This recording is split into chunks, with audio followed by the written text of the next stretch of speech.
शरद पवार आज सातारा दौऱ्यावर आहेत। सातारा आणि माढा लोकसभा मतदारसंघातल्या कार्यकर्त्यांच्या बैठकीला ते हजेरी लावणार आहेत। माढ्यातून रणजितसिंह निंबाळकरांना भाजपनं उमेदवारी दिल्यामुळे मोहिते पाटील कुटुंब नाराज आहेत। राष्ट्रवादी शरदचंद्र पक्षामध्ये ते प्रवेश करणार अशी चर्चा आहे।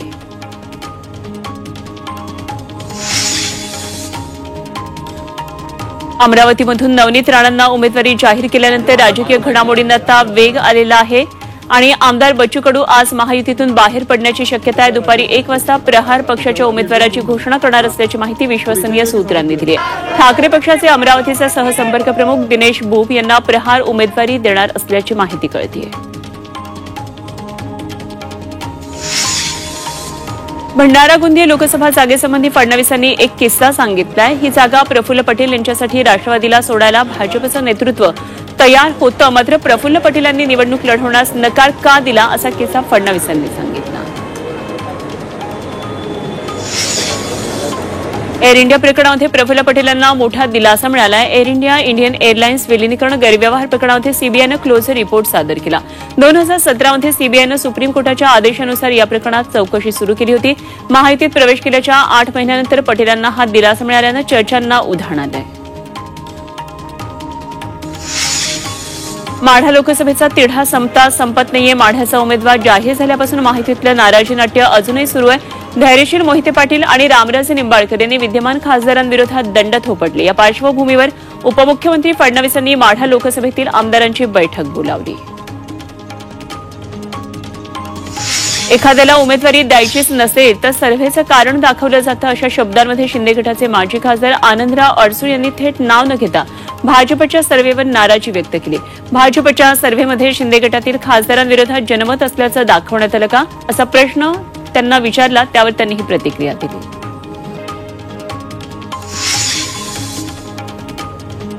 नाशिकमधून महायुतीकडून छगन भुजबळ लढणार असल्याचं सूत्रांनी सांगितलंय। उदयनराजेंसाठी साताऱ्याची जागा भाजपला सोडणार असल्यानं त्या बदल्यामध्ये अजित पवारांनी नाशिकची जागा घेतल्याचं समजतंय, तर नाशिकची जागा शिंदे गटाकडे राहण्यासाठी खासदार हेमंत गोडसे आग्रही आहेत।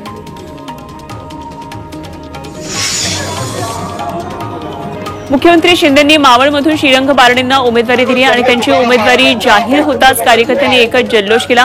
तसंच माझी हॅट्रिक पक्की आहे माझा दावा असा दावा बारणेंनी केला, तर बारणेंचा सामना मवियाचे उमेदवार संजोग वाघेरेंसोबत होणार आहे।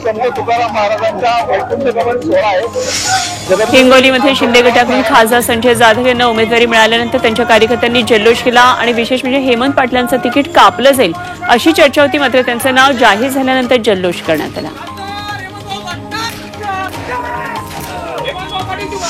रामटेकच्या काँग्रेस उमेदवार रश्मी बर्वेंचा निवडणूक अर्ज रद्द झालाय। या जात पडताळणी समितीनं त्यांचा जात प्रमाणपत्र रद्द केल्यानंतर निवडणूक आयोगानं त्यांचा उमेदवारी अर्ज रद्द केला। घाबरलेलं सरकार कट कारस्थानानं विरोधकांना संपवत असल्याची टीका रश्मी बर्वेंनी केली आणि त्यांच्या जागी त्यांचे पती श्याम बर्वेंना तिकीट मिळू शकतं।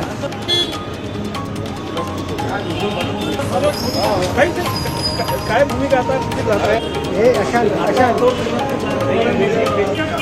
भूमिका असणार आहे?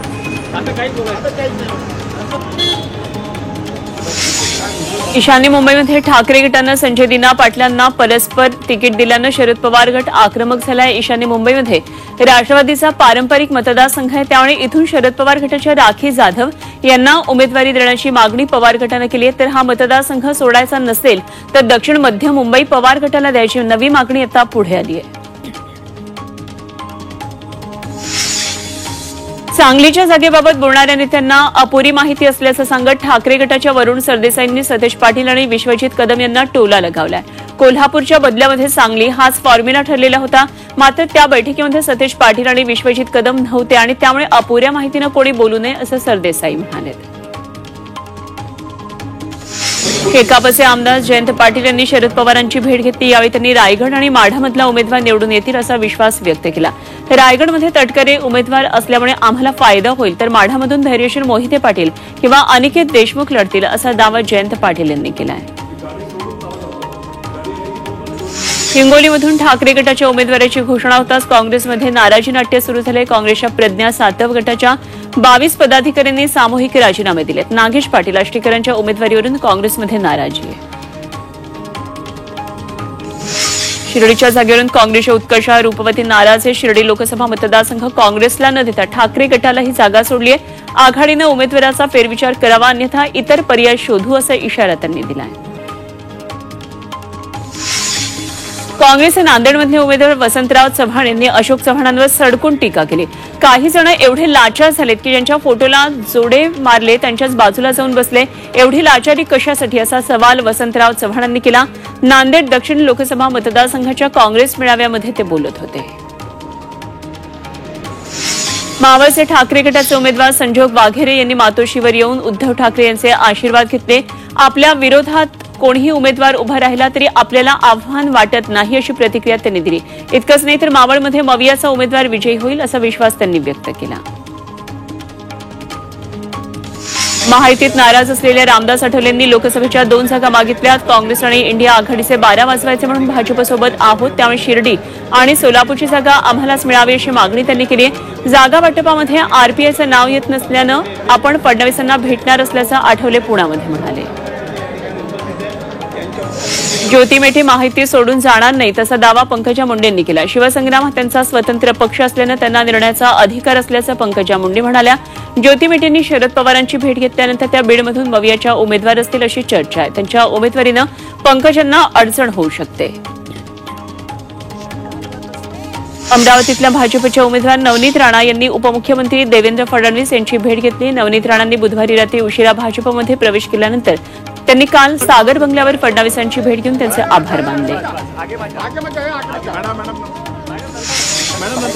शिवसेना शिंदे पक्षातून पहिली बंडखोरी समोर आली. अमरावतीमध्ये खासदार नवनीत राणांना भाजपनं उमेदवारी दिल्यानं अभिजित अडसूळ निवडणूक लढण्यावर ठाम आहेत. त्यांनी लोकसभेसाठी उमेदवारी अर्ज घेत नवनीत राणांविरोधात दंड थोपटले. नवनीत राणांच्या उमेदवारीमुळे आनंदराव अडसूळ नाराज आहेत.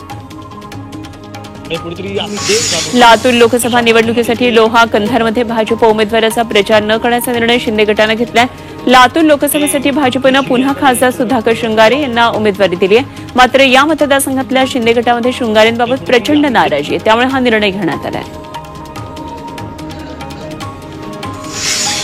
लोकसभा निवडणूक अपक्ष लढवायचा निर्णय मनोज जरांगे यांनी घेतलाय आणि त्यांच्या निर्णयाला गावागावातून समर्थन मिळताना दिसतंय.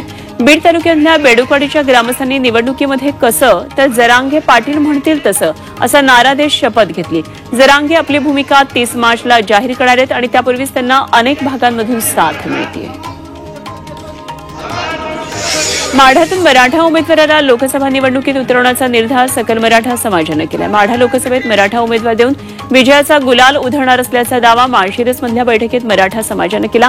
त्यामुळे राजकीय पक्ष आणि नेत्यांचं टेन्शन वाढलं. एका सक्षम उमेदवार देऊन त्याला निवडून आणण्याची जबाबदारी सकल मराठा समाज घेणार आहे. रामटेकमध्ये शंकर चहांदे वंचित बहुजन आघाडीचे अधिकृत उमेदवार असतील. वंचितकडून दुसरा अर्ज करणारे किशोर गजभी यांचा एबी फॉर्म निवडणूक निर्णय अधिकाऱ्यांनी रद्द केला. त्यामुळे किशोर गजभी यांना अपक्ष म्हणून निवडणूक लढवावी लागणार आहे.